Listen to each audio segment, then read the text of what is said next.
자, 2차 방정식의 두근을 알파, 베타라고 할 때 알파는 마이너스 1에서 0까지, 베타는 2에서 3까지 되도록 하는 A의 값의 범위를 구하라고 했습니다. 자, 우선 첫 번째 여기에서 그래프를 보면 두근 알파, 베타는 알파는 마이너스 1에서 0 사이에 존재해야 되고 베타는 2에서 3까지.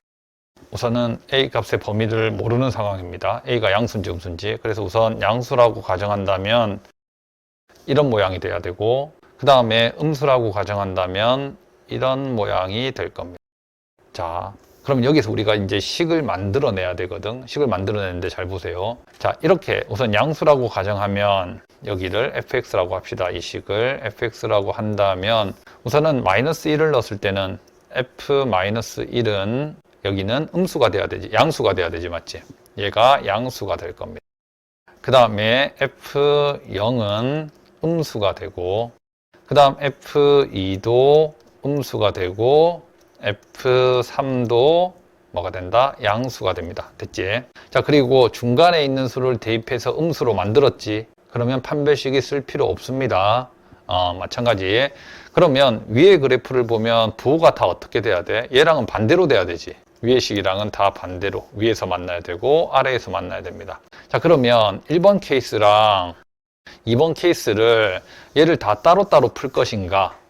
이 문제는 따로따로 풀질 않습니다. 우선은 두 개를 나눠서 잘 보세요. 얘와 얘의 관계를 보세요. 얘가 플러스면 얘가 마이너스, 얘가 마이너스면 얘가 플러스, 이렇게 부호가 서로 반대지, 맞지? 그래서 이 두 가지 상황을 한 번에 다 할 수 있는 게 두 수의 부호가 반대라는 겁니다. 그러면 곱해서 음수가 되겠지, 맞지? 마찬가지 얘도 서로 부호가 반대지. 이게 나중에 배우면 뭐 사이값 정리라고 하는데, 이렇게 됐을 때, 이런 식으로 됐을 때 이 중간에 근을 가지게 되는 경우입니다. 이렇게 두 수 사이에 근을 가지게 되면 항상 얘의 부호와 얘의 부호는 서로 반대로 나오게 돼. 그래서 이 둘 관계를 이용하면 F2와 F3도 곱했을 때 부호가 다르기 때문에 음수가 나오게 됩니다. 이렇게 풀어. 그래서 이렇게 따로 풀고 이렇게 따로 풀지 않고 그냥 한 번에 얘를 정리하고 한 번에 얘가 이렇게 1번이 되는 거고 그 다음에 이렇게 2번으로 푸는 겁니다. 동시에. 됐습니까? 자, 그러면 얘부터 정리해 보자.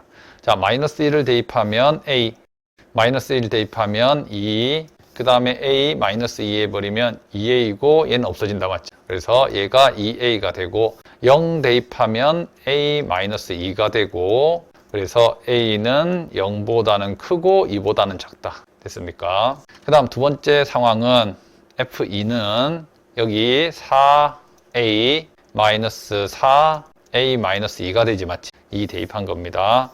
그러면 정리하면 얘는 5A 마이너스 6, 그 다음 3 대입하자. 3 대입하면 여기는 9A, 그 다음 더하면 10A가 되고, 그 다음 여기에 3 대입하면 마이너스 8 되지, 맞지? 그래서 마이너스 8. 그러면 여기 해가 5분의 6이고 여기는 10분의 8, 4분의 5분의 3이 된다. 5분의 4, 맞지? 그럼 작은 애가 5분의 4가 이쪽으로 가야 되고, 그 다음 A는 5분의 6. 그러면 얘도 만족하고 얘도 만족해야 되지, 맞지? 그러면 공통으로 들어가는 부분입니다. 그런데 이 그래프를 보면 사실 이 정도는 이제 안 그리고도 그냥 머리로 좀 상상해 보세요. 0이 여기 있고 2가 여기 있습니다. 근데 5분의 4는 여기 있겠지, 맞지? 그래서 5분의 4가 여기 있고 5분의 6이 이쯤 있겠지, 맞지? 그래서 이렇게 되면 공통 부분은 어디가 된다? 얘가 되지, 맞지? 그래서 최종 정답 자체가 얘가 돼버립니다.